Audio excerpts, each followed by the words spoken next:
Hable del sueño. En la mañana fue enriquecedor escuchar a la doctora Alejandra, al doctor Cañar, y hubo una parte de la charla del doctor Cañar que voy a intentar explicarles, que habló en la parte final acerca de lo que sería lo que comúnmente conocemos como la mentoplastía y los diferentes tipos de mentoplastía que se pueden hacer sumados a una suspensión tiroidea.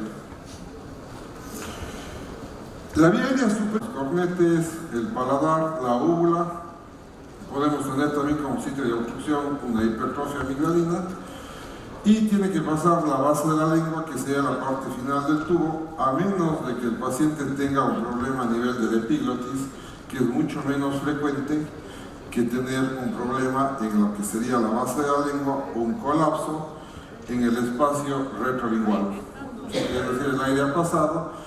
Pero si nosotros tenemos un problema o un colapso a nivel del espacio retrolingual, por más cirugía de la nariz que hagamos, por más cirugía de los cornetes, por más faringoplastias laterales, centrales que podamos hacer, no vamos a mejorar el problema en la parte de la apnea puramente, en la parte de la obstrucción de los pacientes, que es lo que generalmente preguntan y dicen: mi paciente se está ahogando. Nuestros pacientes. Entonces tenemos la base de la lengua y en la parte inferior tenemos el mentón con la apófisis genioglosal, que es lo que se va a anclar el músculo geniogloso, teniendo con las astas posteriores una fijación en el borde superior del hioides. Entonces tenemos un corte o una vista a nivel sagital, en donde podemos ver el mentón con la fijación del geniogloso hacia superior. Me está corriendo también. Y hacia inferior el genioide. Es por eso que si llevamos hacia adelante estos músculos y hacemos una fijación central con una apexia que lleve del hioides hacia el tiroides, podemos estabilizar y ampliar también este espacio con una cirugía combinada para poder mejorar esta área y poder disminuir o aumentar el espacio retrolingual o disminuir la tasa de apnea que podemos tener cuando se colapsa este espacio retrolingual.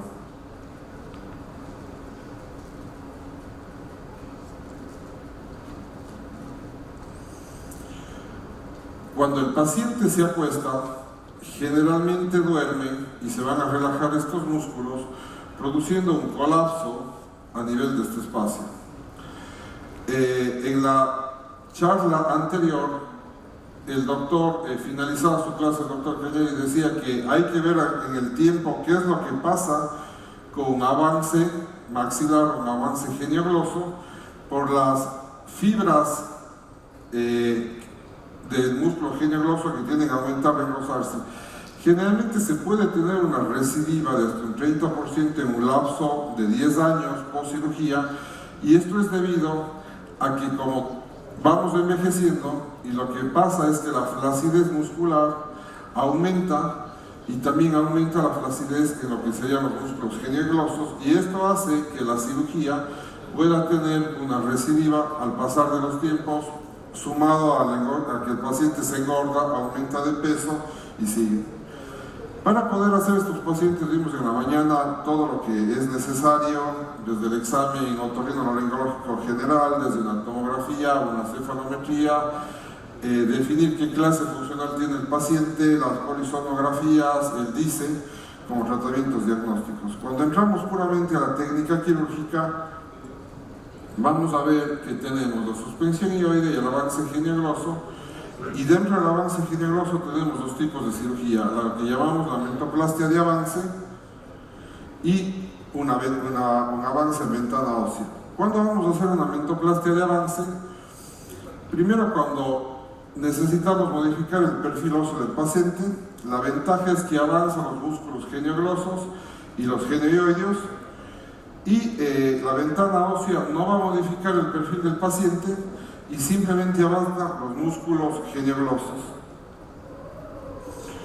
Podemos ver un antes, un después de cómo modifica el perfil del paciente y cómo no se modifica el perfil óseo cuando hacemos la ventana ósea. El avance o la mentoplastia de avance tiene en general 4 fines. Vamos a hablarles hoy de lo que es la cirugía de apnea obstructiva del ronquido, definiendo qué tipo de paciente tenemos. Es lo primero para saber cuál de estos 2 tipos de cirugía hacemos. Tenemos un paciente con el mentón normal, tenemos un paciente prognato, tenemos un paciente con retrognatia. Este tipo de cirugías lo vamos a hacer en pacientes que tienen retrognatia, ¿sí? Evaluando nuevamente el biotipo facial. Generalmente estos pacientes tienen un perfil curvo, redondeado, son esos rostros de pajarito que podemos ver, versus un paciente con un biotipo normal o rectilíneo.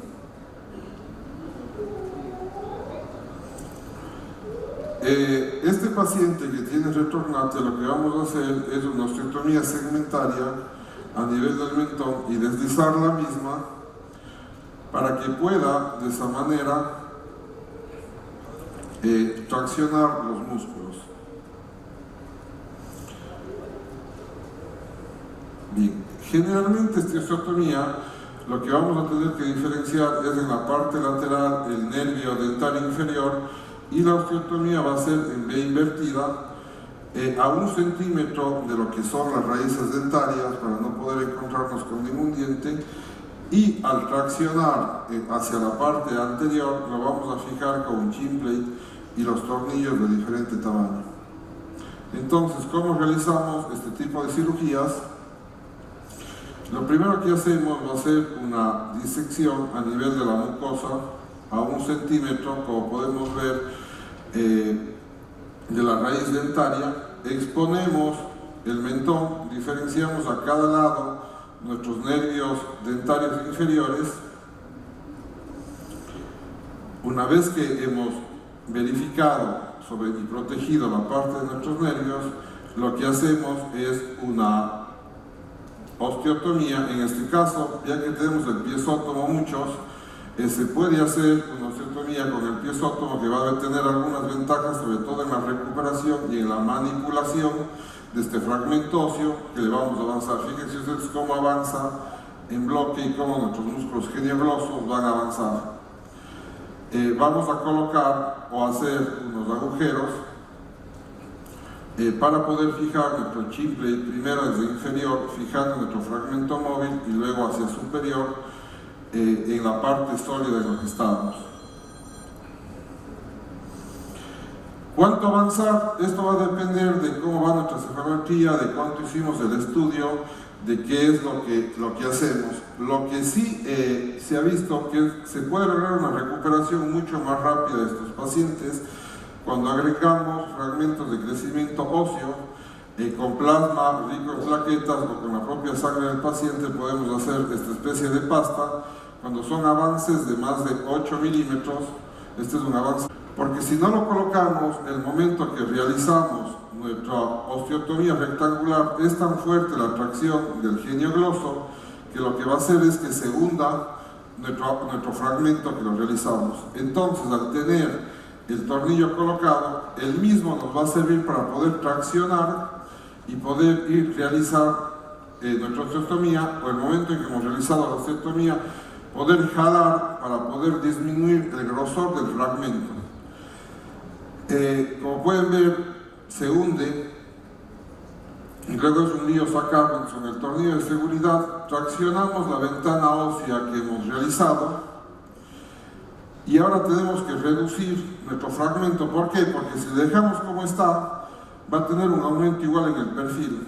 Actualmente, con los sistemas ultrasónicos que tenemos, es muy fácil ir bajando el grosor de dicha ventana ósea, que generalmente el grosor es superior a 1 centímetro o superior a 8 milímetros. Hacemos un degloving, vamos bajando la parte ósea para poder traccionar nuestro fragmento hacia anterior y hacia inferior, para poder fijarlo. Fíjense cómo está pegado nuestro músculo geniogloso a la apófisis gene, que se encuentra posterior al fragmento óseo.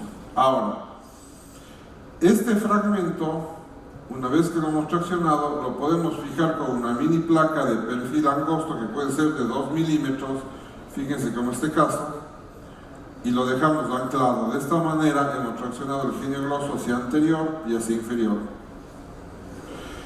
Otra forma de poder hacer esto, si no tenemos una mini placa, por ejemplo, es poder girar y rotar la ventana ósea que hemos hecho y simplemente lo fijamos con un tornillo. Nos resulta un poco más económico, se encuentra traccionada y se encuentra anclada el mismo fragmento óseo tanto hacia superior como hacia inferior. El control radiográfico del otro paciente, fíjense cómo se ve nuestra ventana ósea, las raíces dentarias íntegras, y no ha modificado el perfil, ya que se utilizó una placa de perfil angosto. En cuanto a la suspensión del hueso hioides, vimos en la charla anterior un poco, es anclar el hioides y traccionarlo hacia inferior, realizando una disección cervical, disecando y mostrando nuestro hueso hioides, nuestro cartílago tiroides, la membrana que queda entre estas dos estructuras anatómicas tendrá que desaparecer al traccionar con una pinza de Alice y poder realizar una apexia tiroidea hacia estas estructuras, lo cual nos va a ayudar a traccionar el músculo genio-hioideo hacia inferior. Realizamos una incisión a nivel cervical, vamos a ir disecando y mostrando, fíjense cómo traccionamos con la pinza Alice nuestro hueso hioideo. Estamos usando una sutura metálica tipo etibón, no reabsorbible, que lo que va a hacer es traccionar esta estructura, hacer que desaparezca la membrana y llevar nuestro músculo genio-hioideo hacia central para poder fijarlo y que nos ayude con la estabilidad del espacio que hemos creado. ¿Sí? Fíjense cómo estaba la membrana, ha desaparecido totalmente con la apexia, y de esta manera podemos llevar a nuestro paciente a aumentar el espacio retrolingual. Vimos también una charla acerca de los dispositivos de avance orales. Si el CPAP es poco tolerado por la presión que tienen los pacientes y generalmente por la presión que tiene que generar el CPAP para vencer el espacio retrolingual, imagínense ustedes la parte del dispositivo de dormir con algo que nos lleve la mandíbula hacia adelante y el dolor que este puede crear, porque los pacientes nos dicen, a nivel de la articulación temporomandibular. Entonces, en la práctica hay que evaluar qué tan bien tolerados son los dispositivos DAMO. Es una forma práctica de poder realizar el DICE para comprobar los colapsos a nivel del espacio retrolingual, pero no es algo tan bien tolerado en la práctica médica cuando el paciente utiliza. Ahora, este tipo de cirugías en un seguimiento a 5 años, vamos a ver que tiene una mejoría global del 70%. 5 minutos, doctor. Y la respuesta es, ¿qué pasa con ese 30%? Ese 30% entre el trabajo multidisciplinario de la dieta, de la nutrición, del seguimiento que haga el paciente, porque si el paciente, como nos explicaba la doctora Loira, no se cuida en el peso y aumenta el precio, esa presión intraabdominal, intratorácica, va a hacer que igual tenga una resistencia a nivel de la vía aérea superior. Gracias. Adolfo Lugo, otorrinolaringología, profesor titular del curso de alta especialidad en desórdenes respiratorios del sueño y rinología aplicada, presidente de Sociedad Iberoamericana de Cirugía del Sueño y miembro honorario de la Sociedad Española de Otorrinolaringología, expresidente de la Sociedad Española de Otorrinolaringología y Federación Mexicana de Otorrinolaringología, Sociedad Mexicana de Rinología y Cirugía Facial del Colegio de Otorrinolaringología de Nuevo León. Bienvenido, doctor. Muchas gracias por la presentación y por la invitación. Siempre es un honor regresar a Ecuador, donde tengo muy buenos amigos y que siempre me la paso muy bien, la verdad. Vamos a hablar sobre la selección prequirúrgica, que creo que es lo más importante en este campo. Más allá de lo anatómico, porque por lo general, como cirujanos, estamos acostumbrados a enfocarnos solo en lo anatómico, pero cuando nos metemos a la cirugía del sueño, también encontramos que otros factores son importantes para saber qué es lo que sigue. Y esto es una premisa de Matt McEwen, donde habla sobre que la falta, todo fracaso es una falta de adaptación. Lo hemos visto con lo del COVID, cómo nos tuvimos que adaptar a la nueva realidad y seguimos adaptándonos a esta nueva realidad. Entonces, básicamente en la cirugía del sueño y todo lo que el otorrino, nosotros como especialistas, como gremio, podemos hacer en el área de la somnología, como una área multidisciplinaria que es la que existe. ¿Por qué involucrarnos? ¿Por qué meternos nosotros en esta área? Porque a grosso modo a 5 años los pacientes dejan de usar ese CPAP, más del 70% y más del 50%. Nosotros como médicos tenemos que pensar en que este tratamiento, aunque funciona muy bien, y yo no soy anti-CPAP, de hecho yo prescribo muchísimos CPAPs, el arte es mantenerlo. Entonces, si el CPAP no funciona, tenemos que tener el ojo clínico para saber si este paciente puede ser un paciente ideal para otro tipo de tratamiento alternativo, como los que ya el doctor Cañar, el doctor Juan Pablo, el doctor Loira y el doctor Dirney han platicado sobre eso, ¿verdad? Esto es uno de los clásicos artículos donde habla sobre la adherencia de CPAP y donde, a pesar de todas las maniobras que se hacen para aumentar la adherencia, no hay manera de que un paciente que no quiera utilizar el CPAP, vean la palabra, no quiero, no es que le vaya mal, no quiero usarlo, el paciente lo sigue utilizando. Y eso es un gran porcentaje de los pacientes en esta situación. Es uno de los libros con los que hemos trabajado en esta área, donde hemos presentado nuestra experiencia, y obviamente clavarnos en la medicina de precisión. La medicina de precisión, no nada más en otorrino, en todas las áreas médicas, es un punto clave. Es predecir el riesgo de un individuo utilizando todos los datos posibles que podamos obtener, desde precisión genética, opciones ambientales, estilo de vida, síntomas, cuestionarios, biomarcadores, imagen, y adaptar una intervención, o sea, un tratamiento individualizado para que el beneficio sea óptimo. Esa es la medicina de precisión que actualmente estamos haciendo. Y nosotros sabemos que no todas las personas son iguales, todas son diferentes.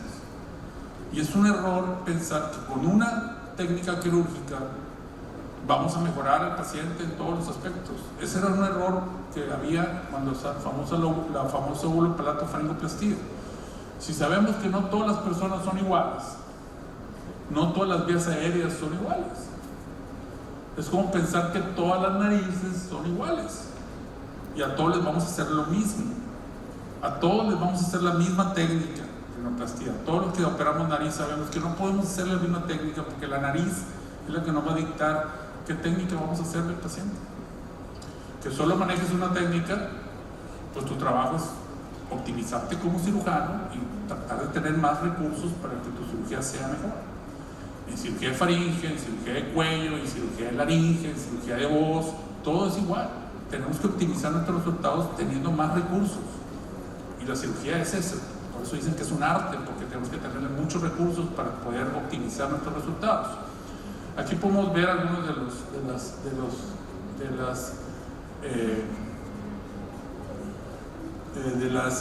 variables en la vía aérea que encontramos.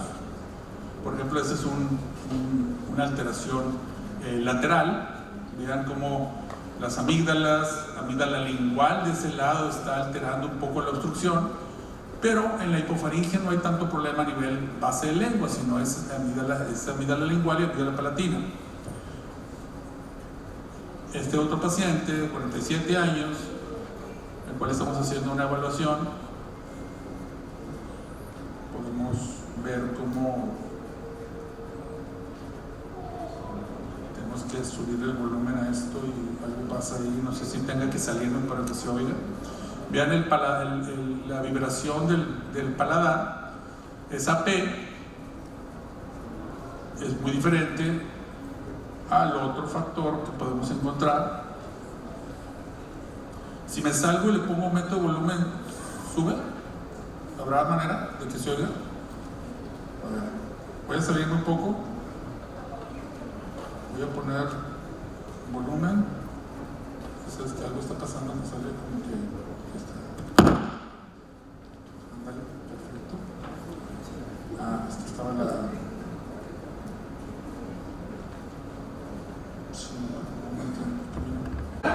Gracias. Bueno, aquí más adelante estamos viendo los tipos de colapsos: base de lengua, paladar, bueno, muchos factores que podemos encontrar ahí. Voy a pasar la que sigue. Y lo que estaba mencionando, si es la misma técnica para todos, si todos los pacientes son diferentes, y ese era el gran problema de los 80s, del 50% de falla del lóbulo palato-faringoplastía, porque básicamente le hacían lo mismo a todos, y el láser le hacían lo mismo a todos, y cortar la campanilla pues le hacían lo mismo a todos, ¿verdad? Entonces hay que escoger la técnica ideal dependiendo del patrón de cada paciente. Otra vez hago la analogía con la cirugía de nariz. No le vas a hacer una angioectomía a un paciente que no necesita, o no le vas a hacer un descenso nasal a un paciente que tiene una nariz totalmente chata, una platirrina, o no le vas a hacer un aumento a un paciente que no necesita aumento. Entonces la nariz es la que te está diciendo qué vas a hacerle tú al paciente. Igual aquí, el patrón obstructivo es el que te va a decir qué es lo que le vas a hacer al paciente. Los pacientes de desorden respiratorio del sueño son tres grandes grupos.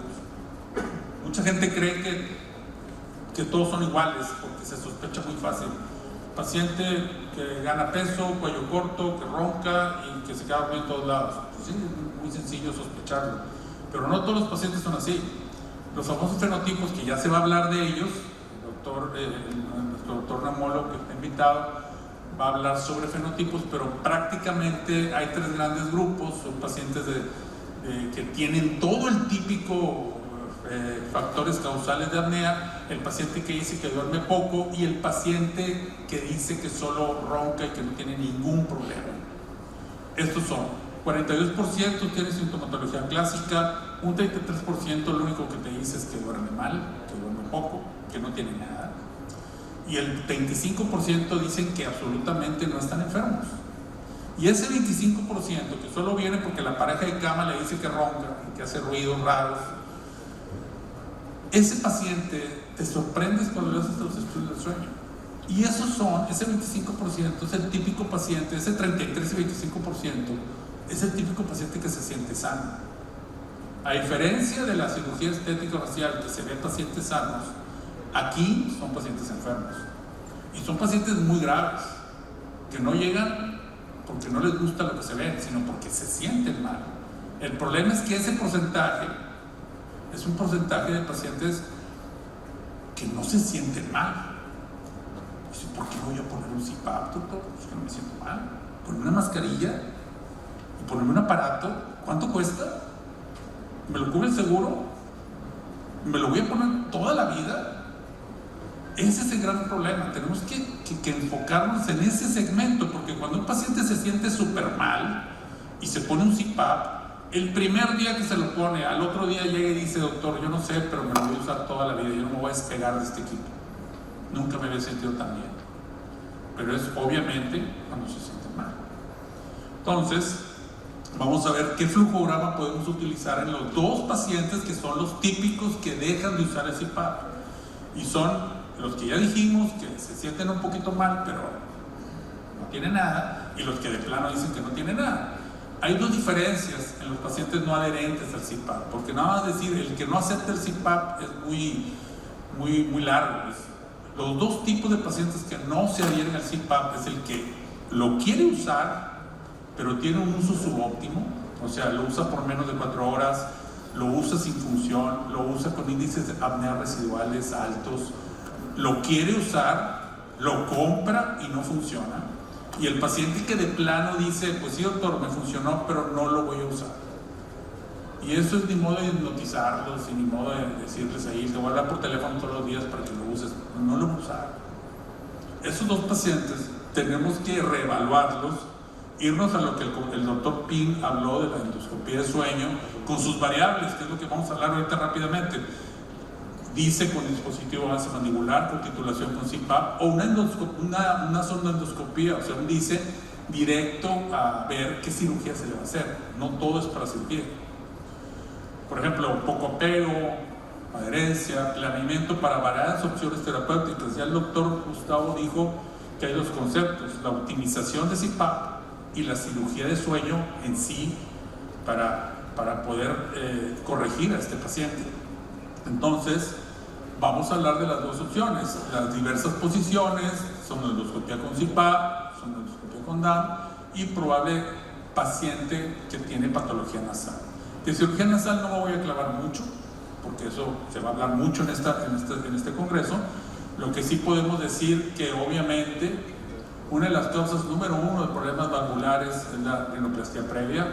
Todo otorrino que quiera dedicar su vida a una sola cirugía tiene que enfocarse muy bien a hacerla bien.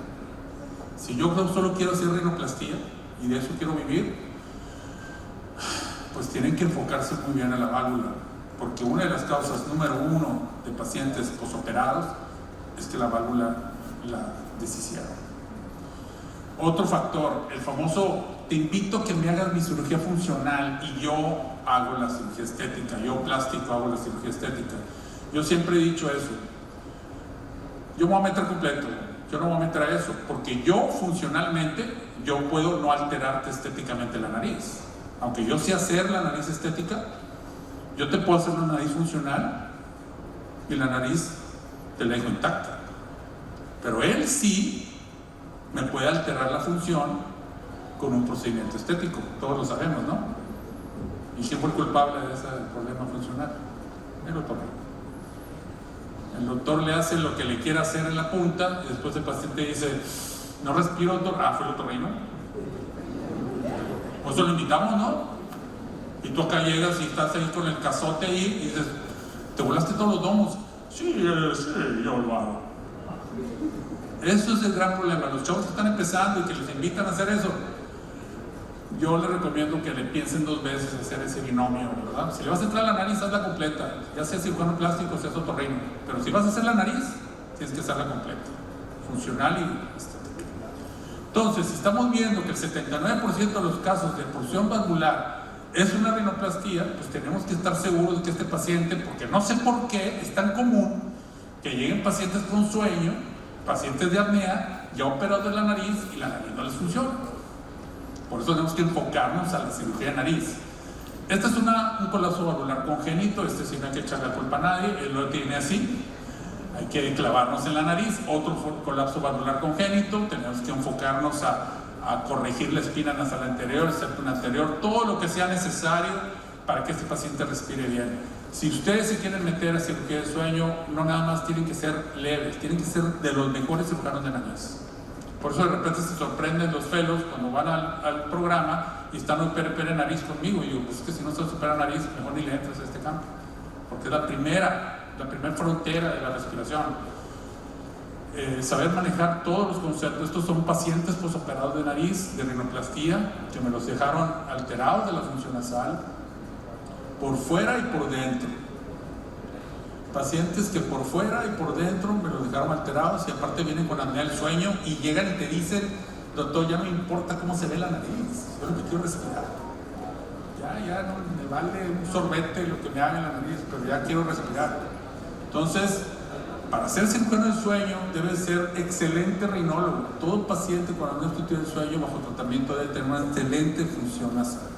Pocas palabras, si quieres ser cirujano del sueño, por lo general yo les pido a los fellows que por lo menos tengan un entrenamiento de nariz completo para no regresarnos, sino estar regresando ahora diseca la nariz, y ahora el cornete, y ahora la válvula. No, eso supone que ya está palomeado, porque para eso son otorrinos, ¿verdad? Si no, pues hiciera el entrenamiento para residentes, pero eso es para otorrinos. Entonces, los desórdenes respiratorios del sueño y enfocándonos en el colapso individual es dependiendo de cada alteración. Aquí la afección es en la pared lateral pura, allá la afección es en la hipofaringe con una epiglotis el tractor, que es la que causa la insuficiencia respiratoria en ciertas posiciones.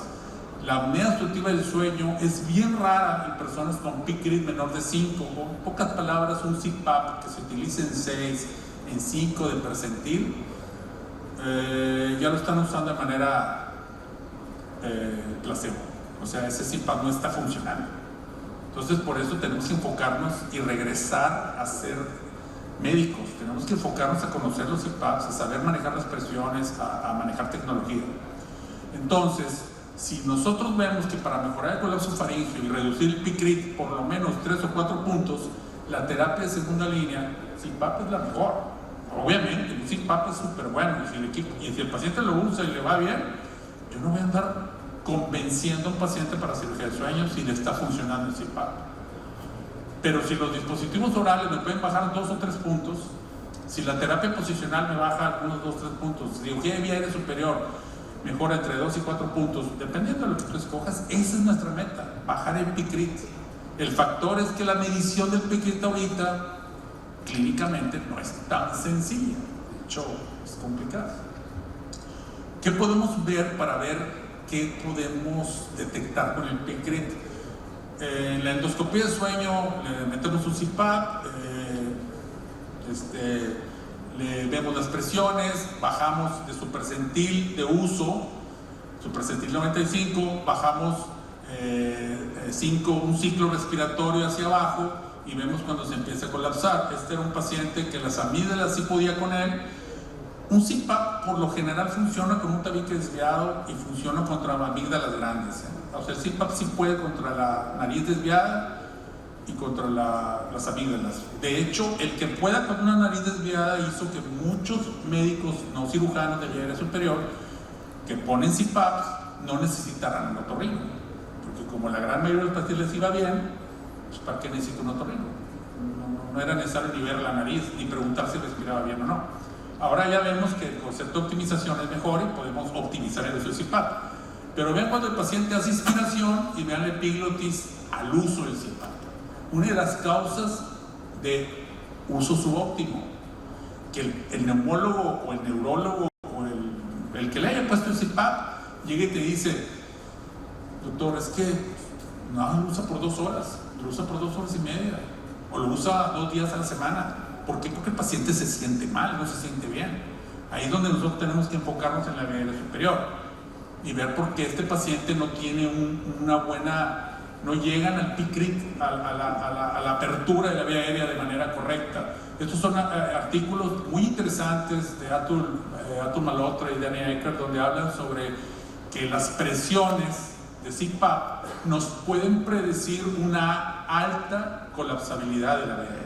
Así me salió la primera colapsabilidad de la vía aérea, porque la apnea del sueño es multifactorial, ¿verdad? Entonces, un colapso moderado de vía aérea superior puede ser un buen predictor de respuesta, no nada más para cirugía, sino para dispositivo de avance mandibular, para una terapia posicional. O sea, un paciente que llega y me dice: ¿por qué no le funciona el dispositivo de avance mandibular? Es porque la nariz no le funciona.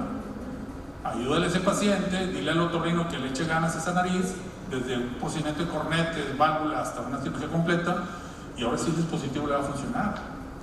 Pero tenemos que ayudarnos, por eso es importante el trabajo multifactorial.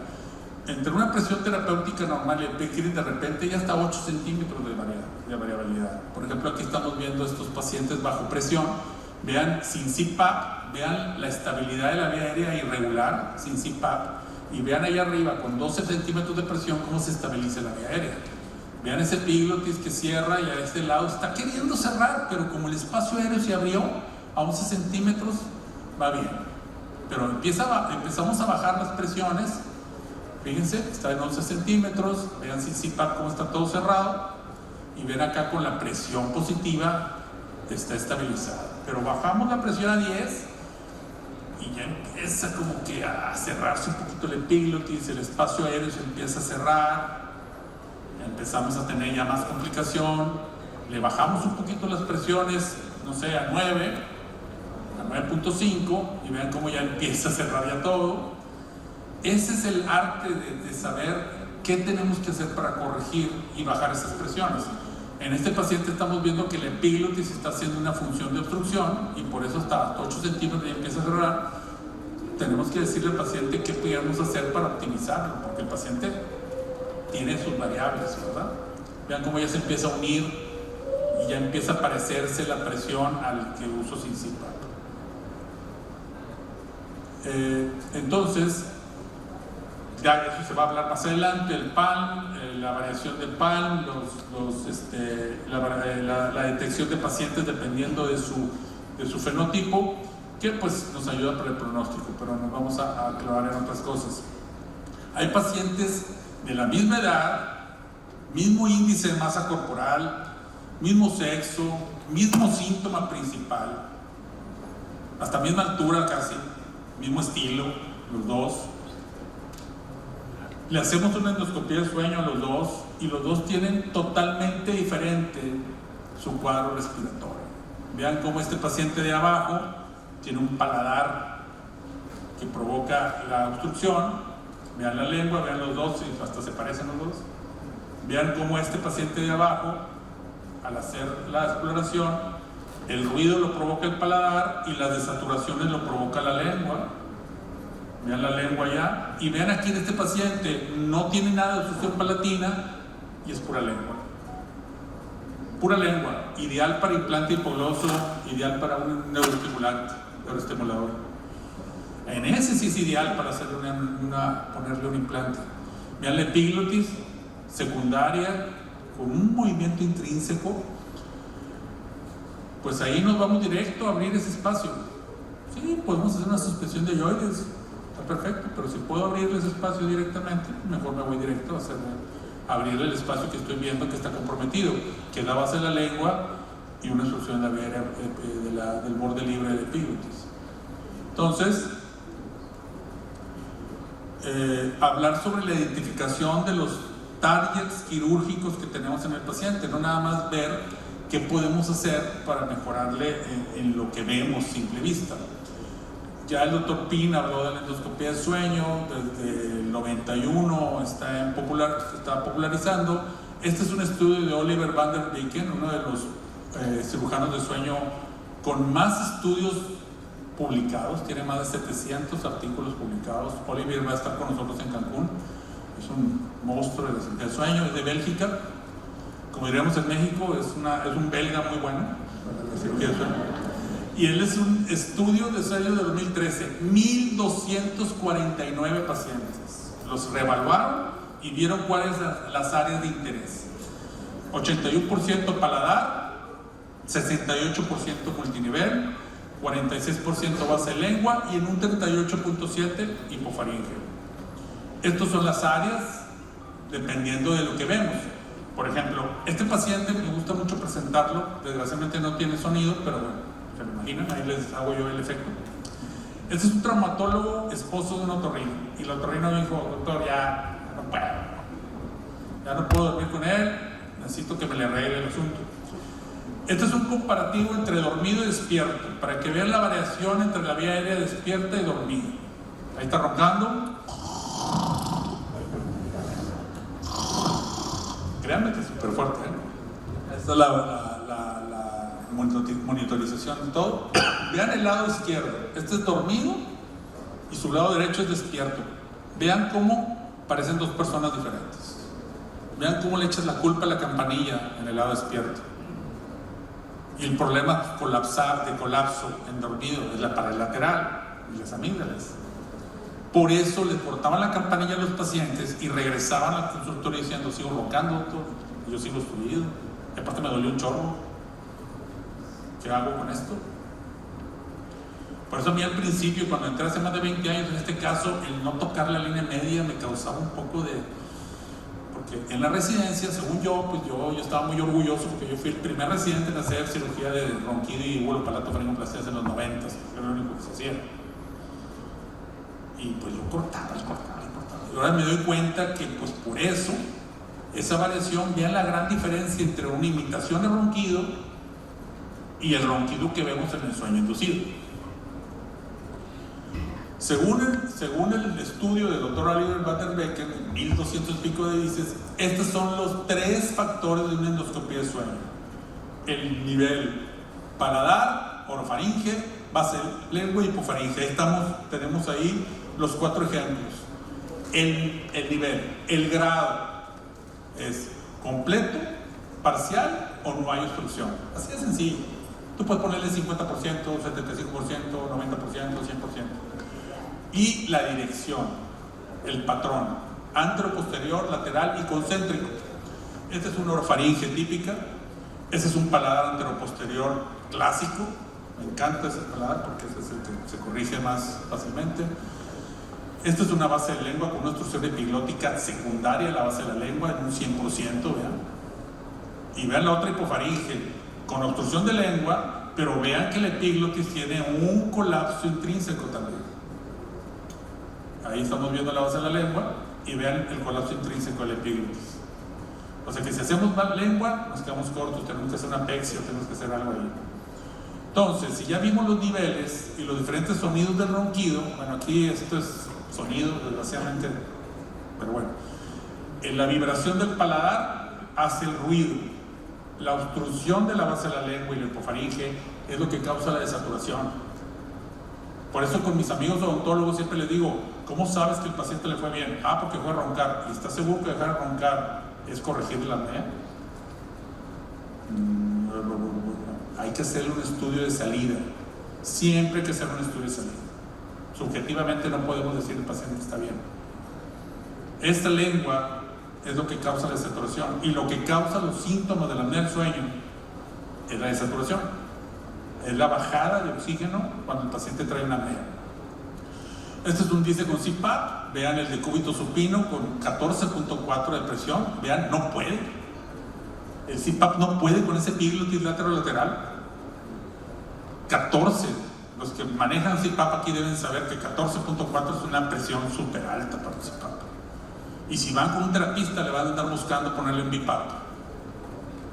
Y va a ponerle otro tipo de cosas. No, mándalo con el cirujano, mándalo con el otorrino de sueño, para que vea por qué trae esas presiones tan altas. Vean ese decúbito supino con CPAP con 18 centímetros de agua. Esos pacientes con altas presiones, les recomiendo, aunque se vea anatómicamente muy bien todo, piénsele un poquito por qué el equipo ha batallado tanto con esas presiones. Por ejemplo, me dicen, ay, es que a mí me gusta operar flacos. Pues esos son los que hay que tener más miedo, a los flacos. Porque un paciente delgado con apnea del sueño, hay que ver por qué tiene la apnea del sueño, ¿verdad?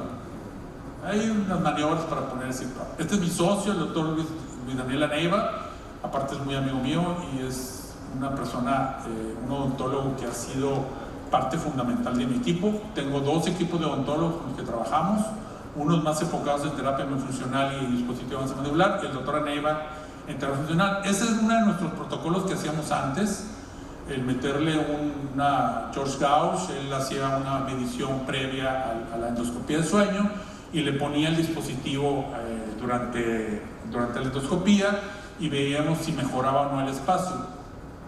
Ahora estamos en contacto con la doctora, una odontóloga de sueño muy brillante, la doctora Patricia San Juan. Patricia San Juan es una inventora y odontóloga y obsesionada con el sueño, excelente persona, y ella diseñó un aparato, el SAM, que lo estamos utilizando actualmente, que es un aparato para regular durante la endoscopía del sueño y ver qué medición necesitamos de apertura y de dimensión vertical para poder, y de avance para poder saber qué vamos a utilizar. Vean aquí la evaluación endoscópica acostado y dormido, o sea, donde realmente es el problema, porque sentado y despierto pues no es la apnea. Vean cómo estamos acostados sin el dispositivo, vean el colapso del paladar, vean la úvula, ahí sí está haciendo juego, ahí sí tiene culpa, vean la lengua y vean la oxigenación, 87% de saturación. Le colocamos el dispositivo ya previamente medido, obviamente el ronquido baja, pero lo que más nos importa es la estabilidad de la faringe y que el oxígeno se mantenga alto, en un 94%. Ese es un paciente corregido. Ahora, si vemos que el avance fue de 7 milímetros, 8 milímetros, un poquito de apertura vertical, algo tolerable, le hago la nariz y lo mando a DAM. ¿Por qué lo ando operando? Ya le fue bien. Pero si el paciente no tolera el DAM, bueno, hagamos un plan B, ¿verdad? Este es el SAM, ese es el dispositivo que estamos utilizando con la doctora Neiva. Ese es el artículo de este año donde se presentó nuestras primeras experiencias con la titulación en tiempo real